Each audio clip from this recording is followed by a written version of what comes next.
this.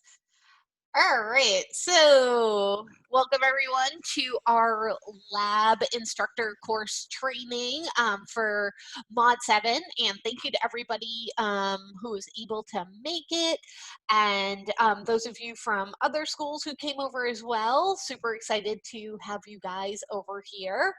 So Mod 7 definitely going into summertime, so just to kind of preface our training, we know that we're always up against summer when during our summer mods, kind of people are like, oh, but I want to go do this or I want to go do that. And I think we're probably going to run into this, especially as all of the states are starting to open back up again and people have been stuck in their houses. So I think that the lab instructor and the course instructor working together and trying to get everyone, over the finish line for Mod 7. I think we're going to really have to ramp it up, just knowing what we always know about the summer. So with that being said, let's kind of hop into our menu for today. So we'll go over, for those of you who are new here, how the lab instructor and the course instructor team works together. We'll go over the different lab instructor duties. And then for those of you from outside of GA, we hold a multi-session. And I'm just going to go over a couple of the things that are new for that were new in Mod 6, or for those who haven't had a multi-session in a while. And we'll go over instructor reporting, lab instructor tracking, and lab instructor reporting for the mod. So first off, I always like to say, what are some of the tools that are going to make your life easier? I will put this Spark page into the chat for you so everybody has a link to it.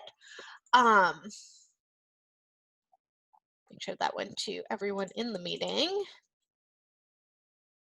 There we go. And so I like to use Spark Pages as a way to organize my videos as a lab instructor to kind of keep them separate from the course instructor's videos.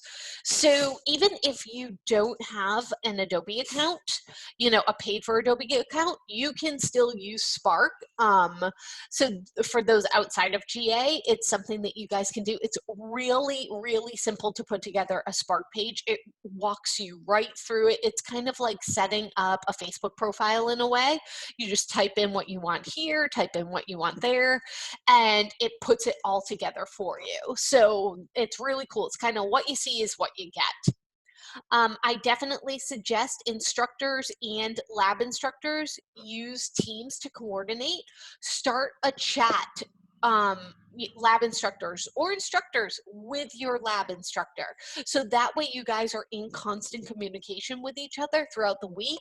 And it's just good to say, hey, just wanted to let you know that I was able to get in touch with so-and-so, or hey, if you see this person, if this person emails you, I have been trying to get in touch with them, or letting them know like, hey, I sent out, text messages to everybody who's missing their work for week 3, and this is what it said. So those are the kind of things that you guys can kind of coordinate with each other. So that way, you know what's going on, what you're doing, what they're doing. Also, I like to use Microsoft Notes as a way to keep myself organized. I save my emails, my to-do lists, everything. That's weird. Open. Nope, I was definitely opening OneNote. So I save everything in my notes. So let's say that if I'm in APP 110, what am I going to send out that day? What am I going to send out for, for emails on Thursday? I just keep everything nice and organized in there, or read me, I need a response from you. Kind of the emails that we always tend to send out, it seems like every single mod, and you feel that you're always typing the same thing. It's a good way to to keep it nice and organized and to be able to just copy and paste and keep yourself running efficiently throughout the mod. So the reason why, the lab instructor combo works is because of you guys. It's really because we're working together as a team, and in order to work together as a team, you need to be in constant communication with each other. Be the yin and yang to each other, because working together as a team is definitely going to result in higher completion rates. And even more importantly than that, the students are going to leave the course knowing more than they knew when they came in. And I think that, you know what? That really is our ultimate goal. When we might not get to every single student, but if or get them to exactly where we want them to be. But if we can have them leave our class and they have a new skill set that they didn't have coming in, I really think, sometimes we have to take that as a win and say, they didn't pass a class with an A, but I got them going in Adobe Illustrator and they know the different tools now, they know the different toolbars, and they're able to do some of the basic things. And hopefully that skill set is going to evolve as they go through the rest of their courses. So again, the lab instructor is in the level 100 courses. So think back to your first time in an Adobe program. It was probably scary, right?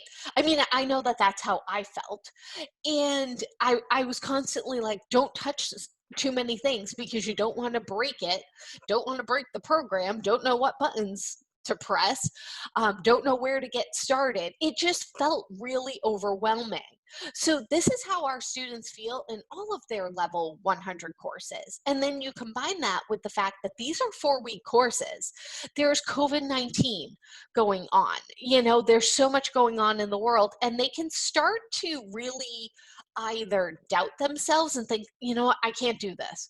Or they can start to get a little bit too overconfident, and think, I'll just wait till week 4 and turn it all in at once.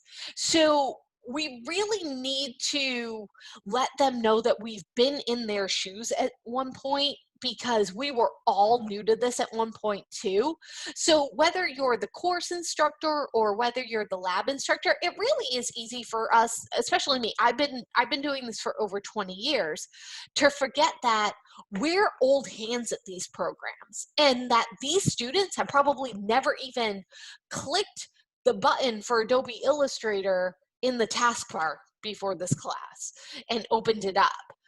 So the level 100 class really requires us to step back and get down to the bare basics of the program.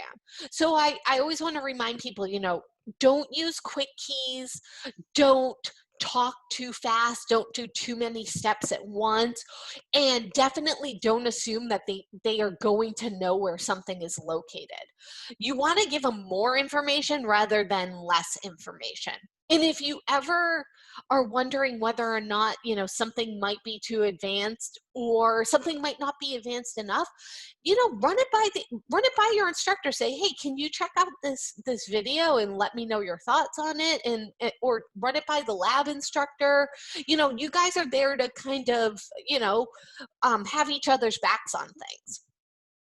And then again, a reminder, there is a lot going on in the world right now. So again, kind of put yourselves in the shoes of some of our students and picture trying to do everything in your life plus go to school in an advanced and accelerated program to get your degree.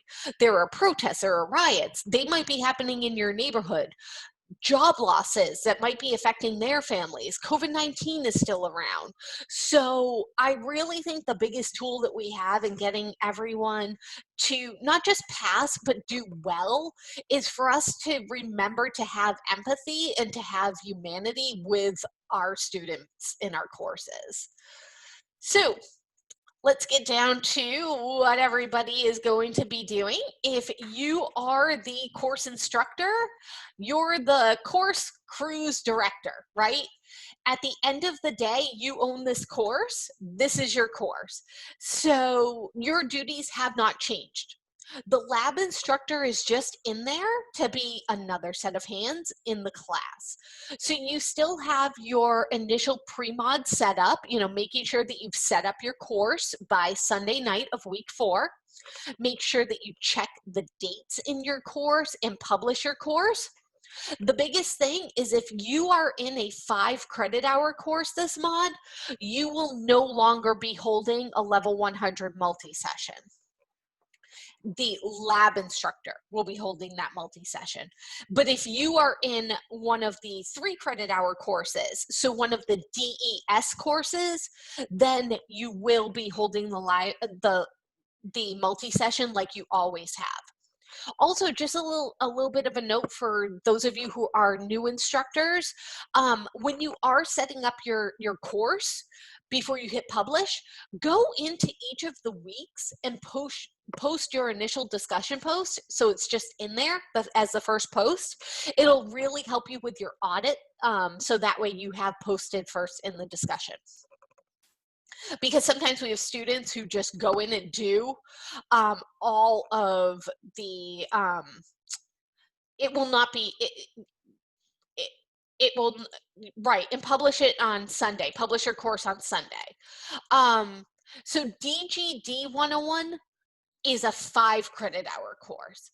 The 5 credit hour courses that are being taught this mod are DGD 101, DGD 104, DGD 105, VWD 101, and then another 5 credit web course that Misty has, that only has 1 student in it.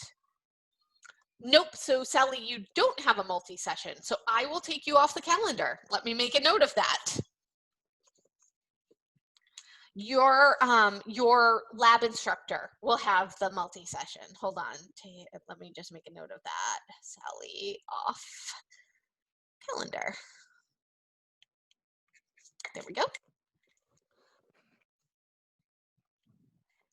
And weeks 1 through 4, you're still going to have your discussion post. In week 1, don't forget about that introductory post. Make sure that you introduce yourself. Make sure that you respond to the students who did introduce themselves. Make sure you respond to all of them.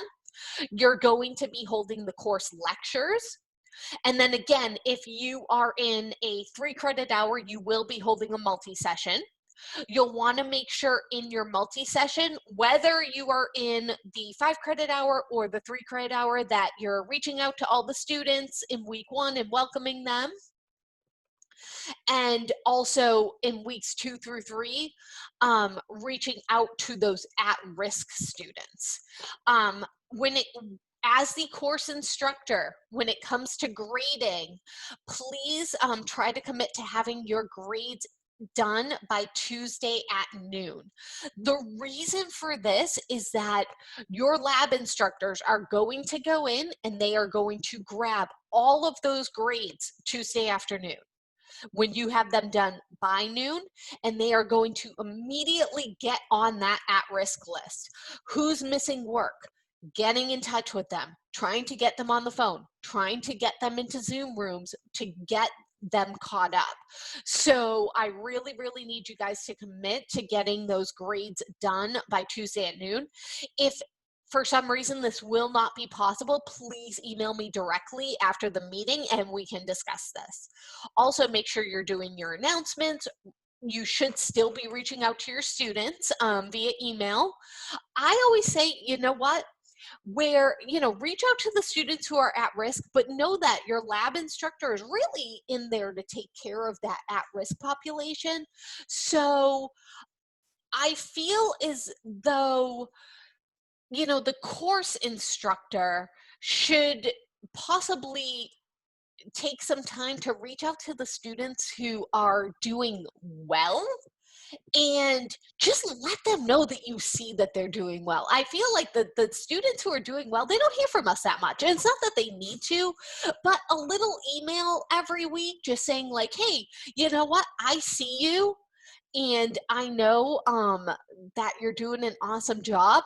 You know, it really gives them that confidence boost that they see that we see what they're doing. So I always like to kind of say that.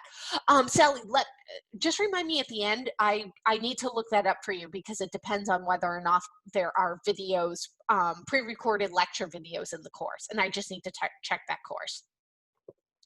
So as an instructor, you also need to be tracking. And there is a sheet, it is located in Teams. Hold on one moment, I can show you guys. It's probably gonna take forever to load Teams.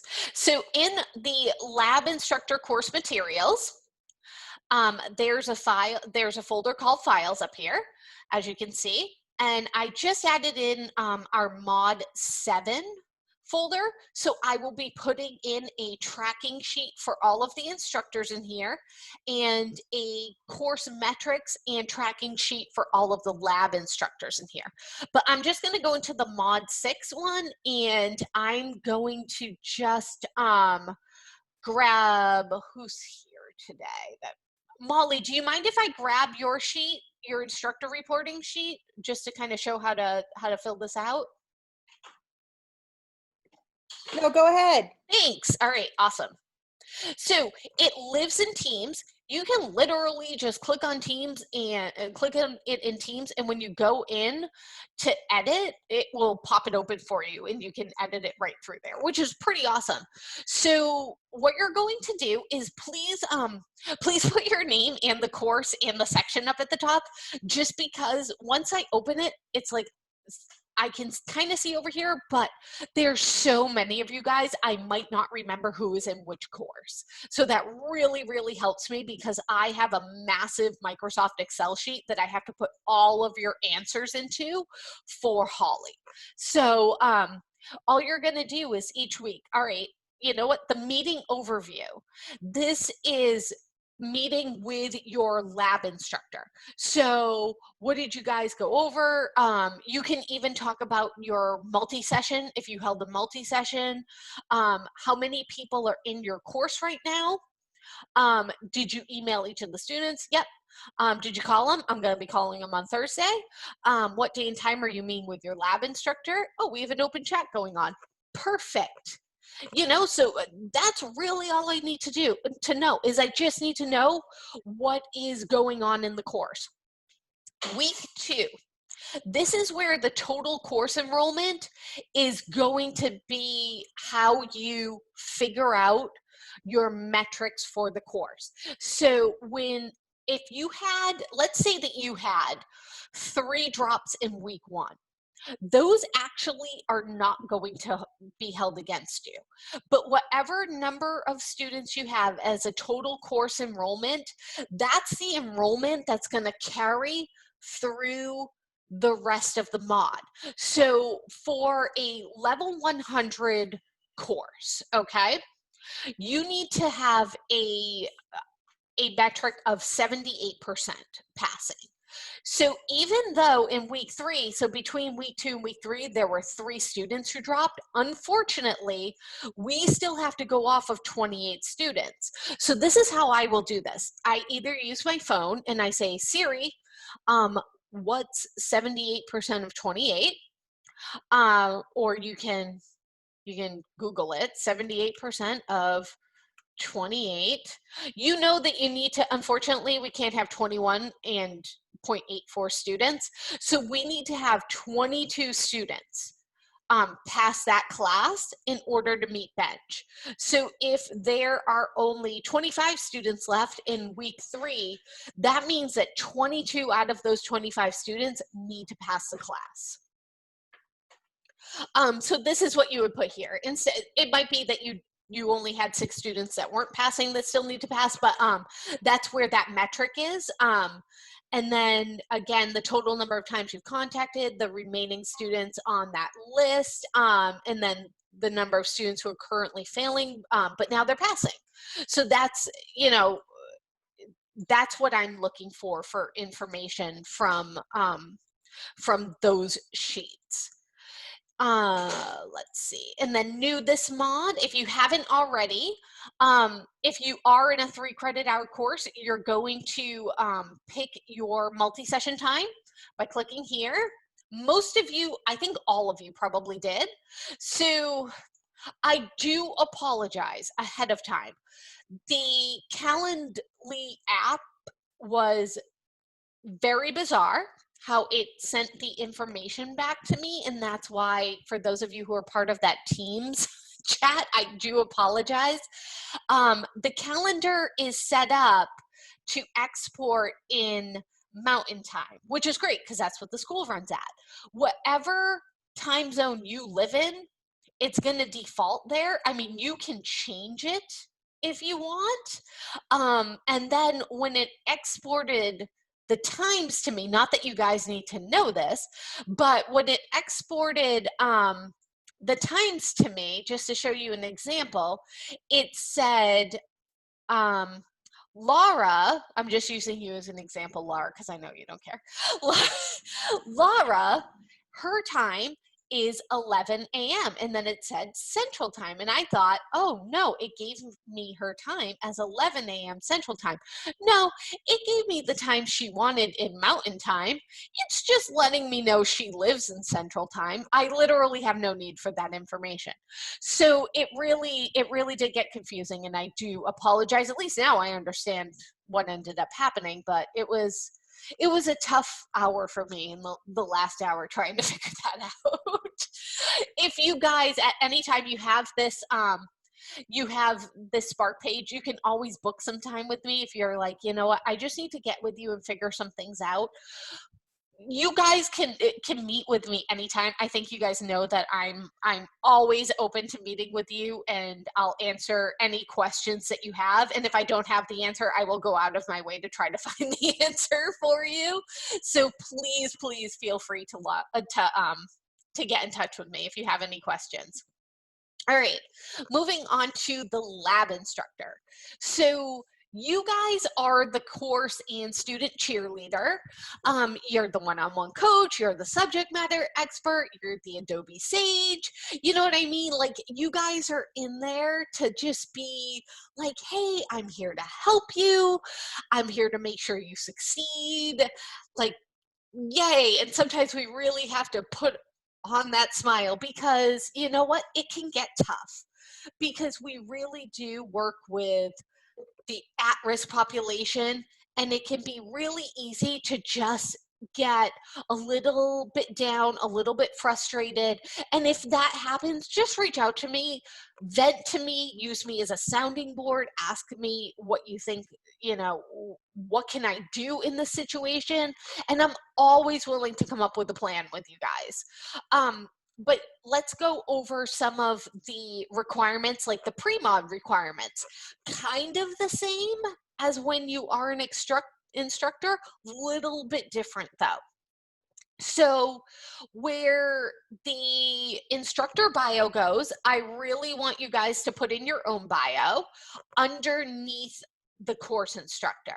So, you know, put in your photo, how they can, you know, what your name is, how they can get in touch with you. If you have a cell phone and they can text you, they love that. Your about you, and then consider creating and embedding a lab instructor YouTube video introducing yourself and looking at the camera, because I feel like when they can see us and they know who we are, they're a little bit more apt to reach out to us. And then I also put in buttons, just buttons I made, honestly, with, you know, how to book some extra help with me or how to get to my Zoom room. And then, you know, again, reach out to the course instructor, start that group Teams chat with them, because that's going to keep you guys on the same page throughout the mod. It's an easy way to share info, to develop strategies, and again, to work together as a team. That's really what makes this work. And I can just show you real quick in a course what I mean about setting up your page. Hold on one moment. Go into one of my courses. So for this course, John is the course instructor. So he's up at the top. And then I always label myself as the lab instructor and class coach underneath, so they know the difference between us. Another good thing to do is when you are messaging students, to put at the beginning of the message in the subject line a message from your lab instructor, so they know it's coming from you, it's not coming from the course instructor. Again, it's just, they hear from a lot of people, so they tend to get confused who's who. So that way, really quickly, they can see, oh, this is my lab instructor. Oh, okay. It just makes it a little bit easier on them.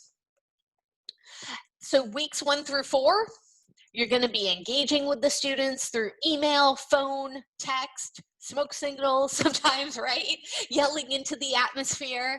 Our goal is to really teach those struggling students what they need to know to succeed in the course. Sometimes it's as simple as really just kind of directing them to where they can get the information that they need. And again, this exactly, Laura just let me know, it helps them from getting or confusing us with the student success center coach. I do, you know what I use for my phone? I use Google Voice. So I can access it on my phone.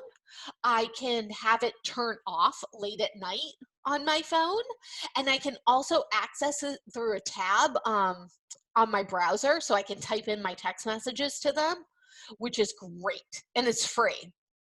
So yeah, I use Google Voice. No problem. Yeah, that's been a lifesaver for a lot of us, I know. You're going to want to communicate with the instructor, the SSAs, and the FPAs regarding student issues each week. So your at-risk students, grab them from your tracker, grab the name, their grade, their email address, their phone number, so that way everybody has all the information that they need to very quickly assist you, because sometimes the FPAs or the SSAs, they don't know that the student is at risk in your course, and they were going to have a conversation with them this week anyways. So now they have more information that they can go to the student with and see if they can't figure out what's going on. You want to be positive and helpful. Um, try to keep your communication on that positive, like, hey, it's me, smiles, rainbows, and unicorns tone, which I know sometimes you're like just hitting your head against the desk saying, please just do your homework. But again, you know what? You get more people to come to you with honey other than vinegar, right? Again, create some quick how-to videos for the assignments, the assessments, and the discussion, and then put those videos together in a Spark page for easy reference for the students. It keeps everything together for them. So this is one of my this was actually probably the original Spark page for the original time I started doing this. So I kind of edited it. But do you need help? You can click on the Zoom link. You can book time with me. Here's my welcome video, week 1. Do you know your course expectations? I try to do a course expectations video every single mod with them at the beginning. This is what is expected of you in the course. We expect you to read your emails. We expect you to read the course announcements. You need to do your daily checkpoints. There are either 1 or 2 discussions each week, depending on the course you're in. This is when, your work is due. And it just is a quick video. I think this video is probably 5 minutes long that goes over what is expected of a person in a course each mod. I like to do some fun, if I've done some fun Facebook Live demos, which I do a lot of Facebook Live demos, I'll share them. You can watch some hands-on Illustrator work being done for a client. It gets them excited to do things in the field. Also, if you're in one of the really early level 100 classes, consider making a video showing them how to get the Adobe applications on their machine. Another thing I like to do in the really lower 100 level classes, I do speed dates with the program. Here's a 10-minute speed date with Illustrator. I'll do a 10-minute speed date with Photoshop, a 10-minute speed date with InDesign. And I just go over the basics of the program. Here's how to make a new document. Here's how to set up your workspace. Most of us work in this workspace, like your instructors. So you might want to make your computer look like our computer. Things like that. And then I do, a quick demo of the assignments or a quick demo of the assessments. The thing that has worked out the best for me, and I've been doing this for a couple of mods, is in the discussion post each week, I embed a video where I talk to them, camera on, for 2 or 3 minutes about what it is that they need to write about in the discussion. And I just break it down to them like, hey, so this is, like, this topic was on responsive web design, which they're going to say, I don't get it. So I made a quick, I think it's a 2.5-minute video last night. I always post it on Wednesday, and I break down the topic. So I talked about how I went to this conference and the first time I ever learned about responsive web design. And I explained how, we started doing things in percentages instead of pixels. So that way it always redrew itself on the screen. And think about how if you, flip your cell phone from portrait to landscape, how things like, fix themselves on the screen. That's responsive web design. Or if you start to close up the browser tab and everything stays in line where it's supposed to be, that's responsive web design. And if you have that conversation with them where they feel like they're talking to you, they get it. And what I do is I post it, I embed it in here. Then the next thing I do is I go to the gradebook, and I look and I see, all right, who hasn't done the discussion this week? Message everyone who hasn't done it yet on Wednesday. And I say, hey, our discussion's due tonight, your initial post. Guess what? I went in there and I embedded a video in the discussion post, and it goes over the topic for this week. If you're having trouble getting started, why don't you go watch my video, and it'll give you a good jump start. Because number one, I don't want to give them the link. Know why? I want them to get in here. I want them to get into the discussion post. I want them to have to scroll past everybody else who already figured it out and wrote their post to find my video. Because you know what that says? Oh, you know what? Maybe it's not this tough, because it looks like there's a lot of people in here who were able to write about it. So I should be able to write about it too. And then they get to the video, they can watch it right in here without even having to leave it. And then they can write up their post. They're already in here. And you know what? Like last night, there was about 6 people who hadn't done their post. This morning, there was only 2 people who didn't do their post. So is that the reason why? I don't know. But hey, it's 4 more people who got their discussion board done last night. I consider that a win. Sometimes it really is those little wins. So here's a more detailed breakdown of the weeks. Week 1, reach out to all your students via email and Canvas, again, using that message feature in Canvas, and send them a course announcement on the first day of the mod. Now, you guys need to do a tracker. And the information in putting the tracker together is really going to help you throughout the mod. So this is how I do it. What I do is I export the gradebook and I add all of the names, just copy and paste them out of the gradebook, and I put them into my tracker. Then when Alicia sends out, it's usually, I want to say Tuesday, the enrollment sheet, I grab all their other information. That has their phone number, their email, who their FPA is, and I put that into the spots on the tracker. Consider sending out at the beginning of each mod a course expectations quiz, laying out what your expectations are for the students in the course. So here's an example of one that I send out every single mod to the level 100 students. And if you would like to use this in your class, you can click on this link where it says template here to that course expectations quiz, and it will allow you to duplicate it for yourself. So I ask, what's their first name and last name? What course are they in? Does your course have a lab instructor? Here's a hint. The answer is yes if they are taking this quiz because they got it from you, the lab instructor. You have no idea how many I don't know is. Make sure your name's on the list. Again, it will let you edit names. I always like to just have a bunch of people on here. Sometimes I do a not sure, forgot, you know. Your lab instructor will be providing you with chunked up videos. The correct answer is yes. But if they hit no, at the end, it's going to tell them like, yeah, you are going to get those. Do I need to read the course announcements? If they hit no, it's going to say, of course you do, when they hit and submit it. The assignments are due Sunday. You don't need to watch any lectures. Is that true or false? If they say true, it's like, of course you do. How else are you going to learn? And then this one, where are your live sessions located? Where is the Student Success Center located? And if they click what's a live session, it tells them what it is. What's the Student Success Center? It tells them what it is. What's a Zoom room? It tells them what it is.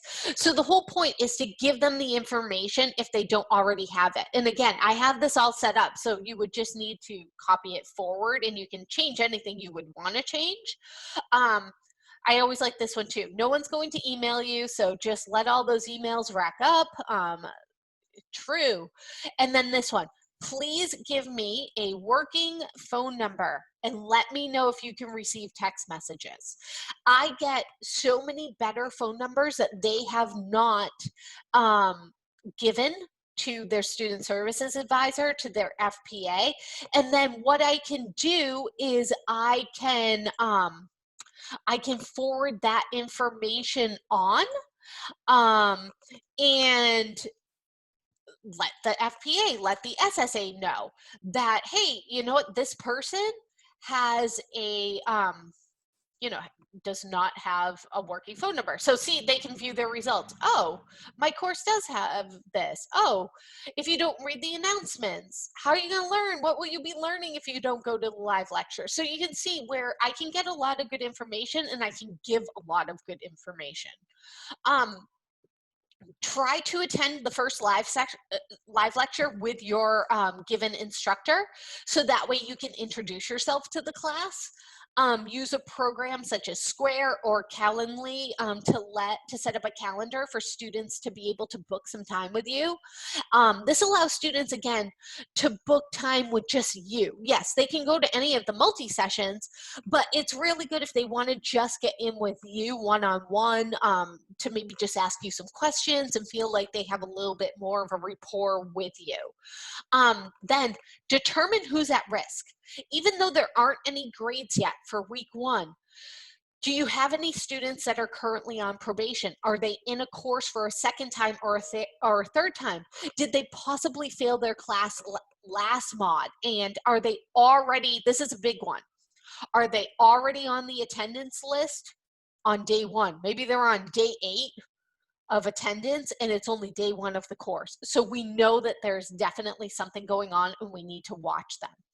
And this information, like 2-time, 3-time, did they fail last mod, probation, you can, as an FPA and a lab instructor, you can get that information from the report that is sent out. Oh, I just blinked. From, I always call it the Bible, from the progress report that's sent out. And it usually comes around like Thursday of week 1. So weeks 2 through 3, this is where the lab instructor role, I think, really starts to shine. And again, this is my schedule that I just kind of gave as a schedule here, because I typically take Fridays and Sundays off. So this is what I do during weeks 2 through 3. is a student missing work in week 2 and I can catch them by going into the grade book, I send them those chunk videos or the links to my Spark page and I say to them, hey, you know what, let's get that work in. Let's try to get caught up. It's only week 2. Week 2's not that bad. We can still let's get caught up today. What's your schedule like? So Monday, I tried to have a little bit of a one-on-one powwow with my instructor and find out when I can expect the grades to be done. Then, you know what?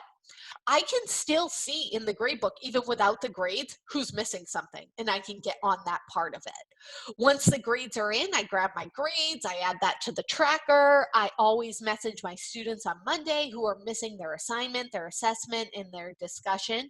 And again, I message them right through the grade book because it shows you. You can click, right in the grade book, message students who, and I always pick did not submit anything.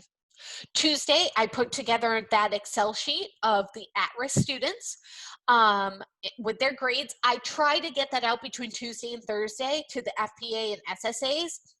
And I start to mark on my sheet. All right, you know what? I emailed them on Monday. Who got back to me? Who hasn't gotten back to me? So the ones who might not have gotten back to me via message and Canvas, those are the people I'm going to send a text to or a call offering some help. Wednesday, that's when I do my discussion video and post it in the thread. And again, send out that message. So I kind of just gave you an example right here of that message I send. Thursday, once again, reaching out to those students who didn't post their initial post and say, hey, did you see my video last night? It's really going to help you. Or check back in on those people that I texted on Tuesday. If they got back to me and said, hey, yeah, I'm going to get it done tonight, I look and see, did they follow through? And if they didn't follow through, hey, I know she didn't get that work in. Did you run into a problem? How can I help you? And then, I accidentally still have this as Saturday, but Sunday I send a message to everyone in the class and remind them about the Sunday night deadlines. And, I also consider sending them one of those like A, B, C, and D option emails if they're still missing work, which I got from Carly Heath. I think she's here. She always sent those, and I think that they're awesome. And it's like I show up now. I can kind of, it was just always like, hey, I noticed you're missing week 1. When are you going to get that in? A, tomorrow. B, Thursday or later. C, I don't know what you're talking about. Or D, or C is usually, I need some help, I'm totally lost. And then D, I would put never. And I always get a response with like a chuckle. Like, does anybody ever pick D? And I say, no, but if they don't get back to me, I just assume that their answer is D. And it starts the conversation. Again, it kind of shows like, hey, I know you're behind and I'm not trying to pester you, but I can also be kind of funny too. So those really do work really well. And then week 4, which is happening right now, I feel like this is our crush it time, right? Where I'm constantly saying, hey Siri, what's 78% of 24? Siri's going to answer me. 78% times 24 is 18.72. Yeah, so Siri says it's 18.72. So, grab those grades daily from the grade book. Figure out who's on the margin list. So that list is basically, who is possibly currently passing the course, but if they don't do week 4, they're not going to pass the course. You can figure that out right by exporting the grade book. There is a tab that says current grade and final grade. The final grade literally zeroes out everything that they do not have done. So unposted current score, final score. So let's say that a student is at a 66.83% going into week 4. Well, guess what? If they don't do week 4, they are going to end at a 53.8. So those are the students that are going to be on the margin list because they're passing right now. But if they don't do week 4, they're not going to pass. So you want to keep on them, keep encouraging them to keep going.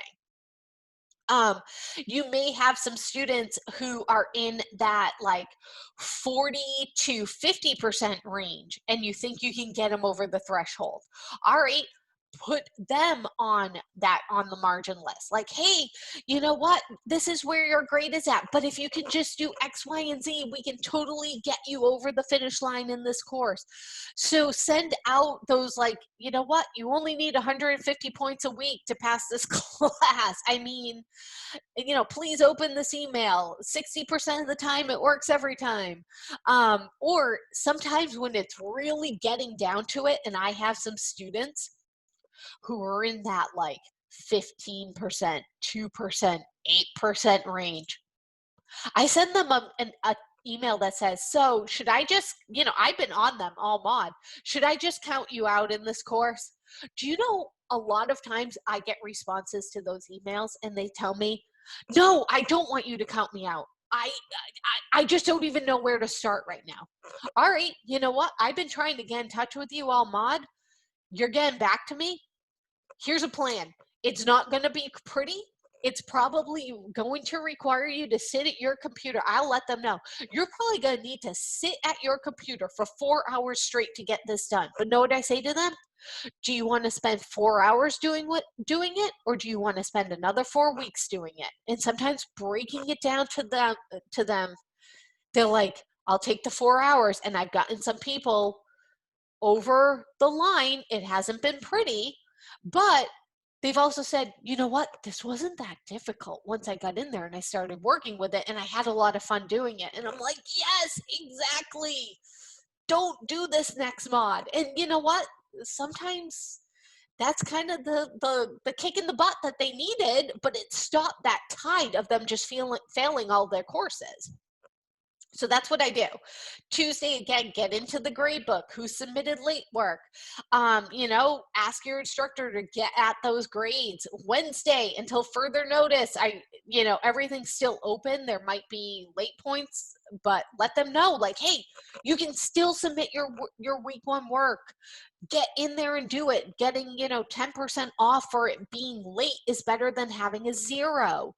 And then that's when I start sending them those direct links to the videos. Like, here is a video. Just watch this video to get you started. Thursday, follow up.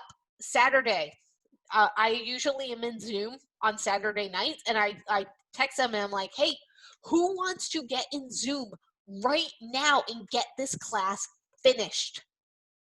Get in here. And a lot of the times it's the people who are passing, but they just have to do week 4. I let them know, hey, why don't you get in with me and work with me on week 4, and then you'll be done.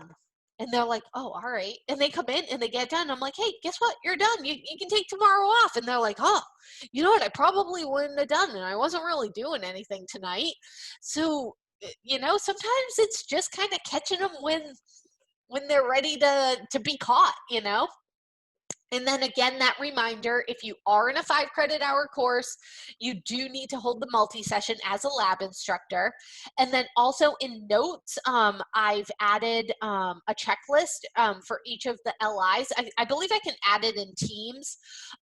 You should have it in there. If your name isn't in there, like Carly, I might not have you in there yet. I will add you in. And then I'm going to be in all the APP 110 courses, so this part doesn't matter. And Julie, you're going to be in all the Gen Ed courses, and you know what you're doing. You're holding down the fort in there. But usually those courses do run a little bit different. So if you ever find yourself in an APP or Gen Ed class, I will always get with you to explain the differences between how things go over there versus us. And then if you haven't yet, please click here to select your multi-session time for your 5 credit hour course to add in to the calendar. All right, so again, going back to the GA meeting of week 3, mod 6, we've changed the format for the multi-sessions. It's just in one Zoom room, and what I do is I add you guys as a host. So all you have to do is click on the link to the Zoom room, and you don't have to log out of your own Zoom account. It just adds you into that Zoom room like magic, and you are a host. You don't have to do the whole log out, log in, log out again, log in again. It's so much easier to do.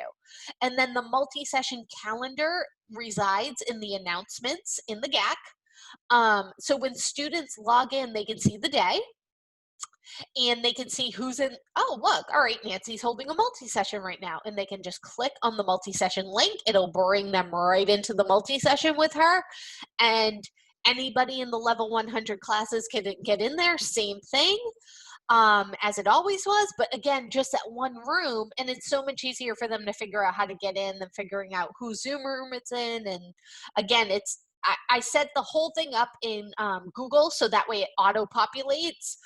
So you can see I've started to add you guys in for next mod. I haven't finished, so if you don't see your name here, it's because I'm going through that massive Excel sheet to add you guys in.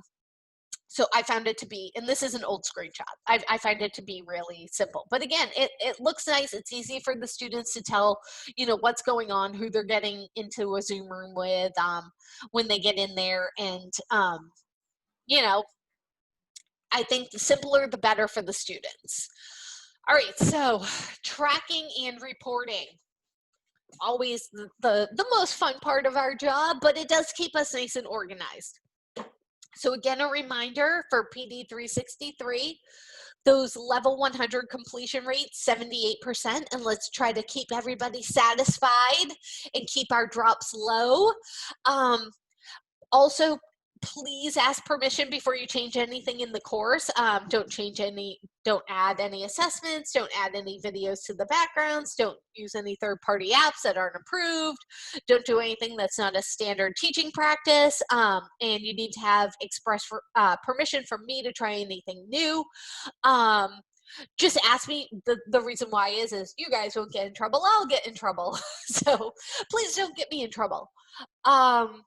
Here is where you can find all your tracking and reporting needs.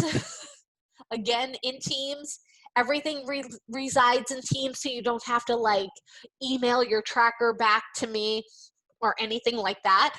These are the templates. So if you want to start out with a template, you can start out with the template, but I've also, for mod 6, everybody's template is in here for them. So you can just click and I can show you my tracking. I'll go off of my tracking sheet. So again, you can see, at a glance, what's going on in your class when you have sent out responses. If they respond, I always just put an X for the day. And if they get back to me, I change it to a yes, and it is set to turn the yes to green, so you can see it, and it's a little bit easier to see what's going on. Again, those current and final grades, and then you can grab your on the margin list. Oh, I guess this one didn't save for some reason, but you're on the margin list and move them. Oh, I know why. I put them all in one other sheet.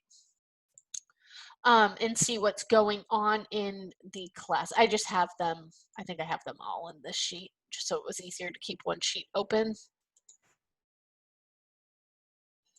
Every single, maybe not, maybe I didn't do it that way. Okay, but you can, again, see, and I've also showed you how to change the equation here.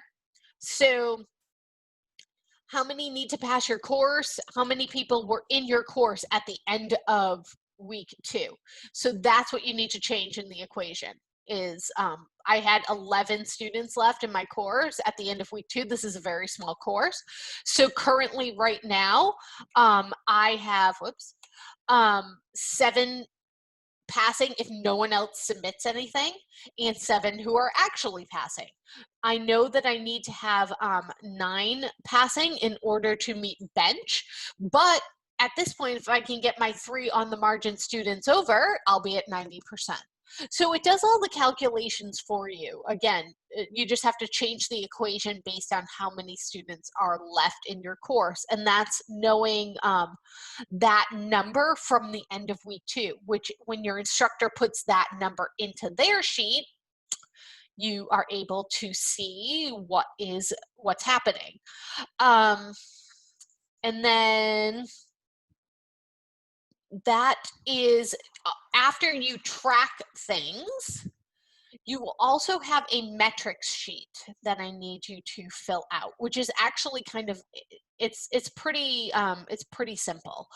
And the stuff that I grab from the metrics is what I need to report to Holly each week. So just kind of looking at each of the weeks, I need to know how many of your students were on probation coming into the course. So I was in APP and VWD, so I don't have any probation students or retakes or low GPA students because I just don't. And then how many are currently at risk? And this is going at the end of the week. So the way you would find out if they were probation, retakes, or low GPA is going to be off of the progress report that's sent out in week 1. The one that is sent to all of the FPAs, where it has all of your students. You can also sort by the students that are in your class to find out. So I need this lab metrics sheet filled out by Wednesday morning of the following week, because you won't have a completion rate for week 1 until the grades are in. So you wouldn't have this completion rate until about like Tuesday, let's say, of week 2. So you'll also want to say, like, how many students did you have one-on-one contact with? How many came into a Zoom session with you? How many of the people in your Zoom session were actually at risk? And how many of your one-on-one students were actually at risk? And then you're going to add that information in over here. How many drops did you have in week 1? And then again, the total hours in Zoom over here, because you might have like 3 people who are at risk in Zoom and then another person who is just in Zoom but not at risk. But then you want to put your total hours here. And I just grab all of this information each week and I put it into a big sheet that I send off to Holly. And it kind of just changes, current at risk, one-on-one contact. Week 3, you're going to start looking at who is going to be that on the margin student, and what the completion rate is. And then going into week 4, how many of those on the margin students actually ended up passing at the end of week 4? What was your final completion rate for the course? How many on the margin students did you have? So it's going to require going back to your tracking sheet to find out that information. So if I want to know, let's say for week 3, to fill out my that tracker, I need to look at my grades, because I always put my grades in to week 4. All right, 7 people are passing. Here's my grades for the end of week 3. 7 people are passing. My completion rate is 63% because, again, 3 students are going to be on my on the margin list, and also 3 students are also at risk, right? Because they're not passing. But to see who had contact with me, one-on-one contact, who might have came into Zoom, I need to go back to my week 3 tab and look and see, all right, these are the people, this is when I tried to get in touch with them. I got in touch with everybody on Sunday too. I just forgot to put it in here, and I actually got in touch with them on Saturday as well. Oh, all right, yep, this person, they got in touch with me again. So these were all of my one-on-one contacts. All right, well, who was a one-on-one contact that was at risk? Oh, all right, 2 of them. 2 of them were one-on-one contacts that were at risk. So that's how you find that information to fill out your sheets each week. It's just going to require you keeping good notes inside of your tracker. And again, I gave everybody access to the tracker I use, and I just find that one to be easier because you can put in when you contacted them and on what day. It just, you know, if you need to kind of reference back to that, it's already there for you. And then again, the course instructors, you're going to fill out that sheet. We already kind of went over that in Teams weekly and save it. And then it'll reside in Teams. I can just go in there and grab the information when I need it, get that information off to Holly because she likes to see it each week. And then that way, you'll be, you know, she knows what's going on and she can see who's been doing, you know, what in the courses as well. Also, I did give you guys access to a tracker to use yourself. So that way, you know, if you need help figuring out, just keeping an eye on what's going on in your courses. When I taught as the primary instructor, I always used a tracker. It just kept me nice and organized. And then again, you know, what are you tracking? Names, emails, phone numbers, who's the FPA, who's the SSA, what are their grades, what kind of at risk are they at, how did you try to help them? You know, note the communication that you give and receive. So that way, if somebody says, you know, well, did you hear back from any of your students? You know whether or not you did. Again, your tracker is going to reside in the files area too. You're going to take that information, put it into that metric sheet. That report, the metric sheet, I really need that by end of day Wednesday, Thursday morning, the latest. I'm going to add an Outlook meeting, which is really just a reminder that says, can you just send me your sheet?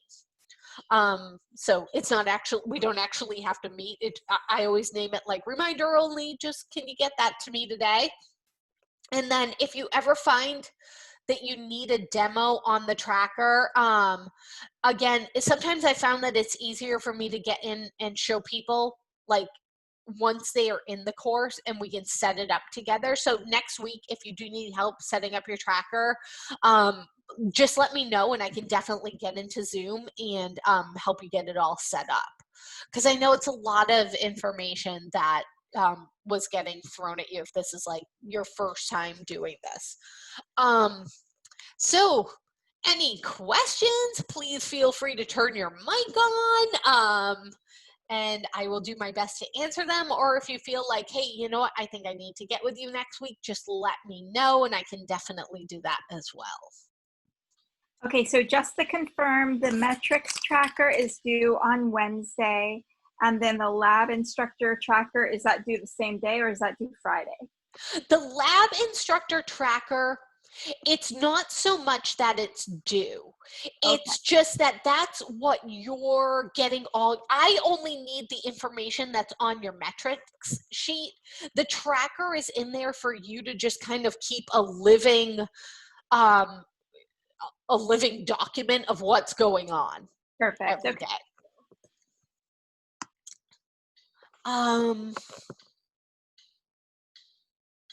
The instructor metrics, yep, that's the one that's due Wednesday. Yes. And Pia, I meant to ask you, just because you're here, I didn't know if you wanted to throw yourself on the multi-session. I know you have like one student, so just let me know if you want to. You can just message me. I didn't even send that to you. I apologize. But yeah, so does anybody else have any questions? I'll get with you on that multi-session. Okay, thing. no problem. Yeah, because and then, so I just wanted to clarify. So the one that the instructor has to fill out. Yes, if they can fill that out for Wednesday as well. That's Wednesday. Okay. Yes. All right. Great. Just wanted to clarify. Thanks. Yes. Thank you. And if nothing else, thank you guys for coming. I really appreciate it. And if you find that you have any questions, like you guys know where I am, you can send me an email, send me a Teams, asking for a friend. And you know, I will definitely try to get that answer to you as soon as possible. So thank you guys for coming. Have a good one.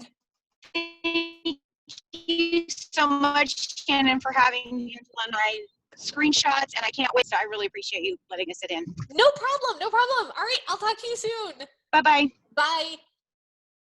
Bye, everyone. Have a great night.